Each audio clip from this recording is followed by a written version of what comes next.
Þá er komið að þriðja og síðasta aðilanum sem við ætlum að skoða í sambandi við leikinn og sálkönnunina og það er Donald Winnicott sem var breskur barnalæknir og sálgreinir og var uppi á árunum 1896 til 1971 og hann lagði mikla áherslu á leik sem grundvallarferli í þroska barnsins og taldi að vera lykilatriði í þróun sjálfsins, tengslum við aðra og sköpunargáfuna.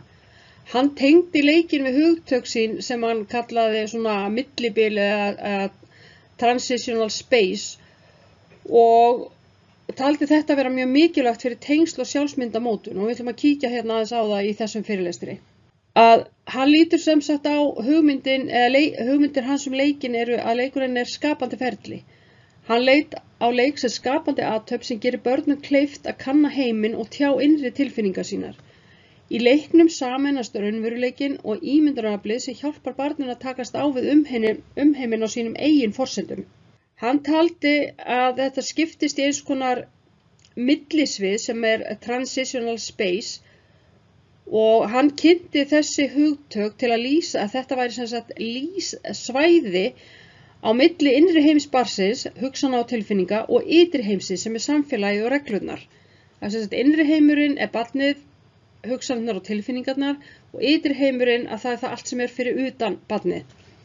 Leikurinn gerist í þessu millisviði sem hann kallar, þar sem barnið getur prófað ný hlutverk, tengt sig við aðra og lært að skilja munin á raunveruleika og ímyndun.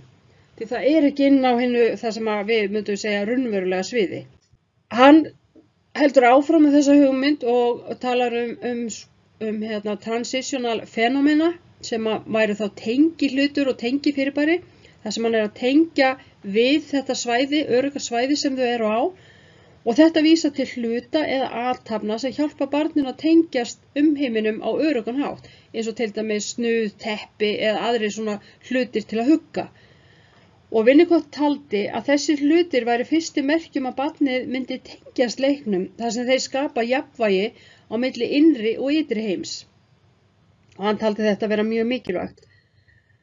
Og hann talar um leik og tengslin, að leikurinn er ekki einhver einstæð athöfn, heldur er þetta ferli sem hjálpar börnunum að tengjast öðrum, sérstaklega foreldrum eða umönnunaraðilum. Og hann taldi að þegar að börn leika sér með foreldrum sínum í öruggu umhverfi, þá byggist upp traust og tengslin styrkjast. Leikurinn er þannig leið til að finna sjálfan sig. Þetta er vettvangur þar sem barnið þróar sjálfsmynd sína og í gegnum leikinn læri barnið að skilja sjálft sig, aðra og umhverfið. Helstu einkenni leiksins samkvæmt Winnicott er að hann er frjáls og sjálfsprottinn.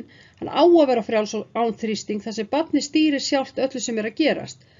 Leikurinn er örugt svæði af því að þarna getur barnið tjáð sig án ótta af afleiðingar. Það er bara að leika. Leikurinn á að vera skapandi og þannig stuðlar hann að sköpunargáfu og þróun einstaklingsins og leikurinn er tenging á milli ímyndunar og raunveruleika. Barnið lærir að brúa þarna bilið á milli eigin hugsana og umheimisins. Hlutverk foreldra og umönnunaraðila í leiknum eru þá að þeir gegna mikilvægu hlutverki af því þeir búa til þetta örugga rými í leik barnsins. Foreldrarnir ættu eða umönnunaraðilar ættu að fylgjast með og styðja við leikinn án þess að stjórna honum eða setja á mikla reglur, leyfa barninu að ráða. Þetta á að vera svona allt út frá barninu. Og dæmi leik í samræmi við þessa kenningar hans eru þetta til dæmis millibils fyrirbærið að barnið notar teppi eða bangsa sem tengingu til að fá tilfinningu fyrir öryggi, sérstaklega þegar það er aðskilið frá foreldri. Þá notar það þessa hluti sína til þess að finna og reyna að ná þessar öryggistilfinningu áfram.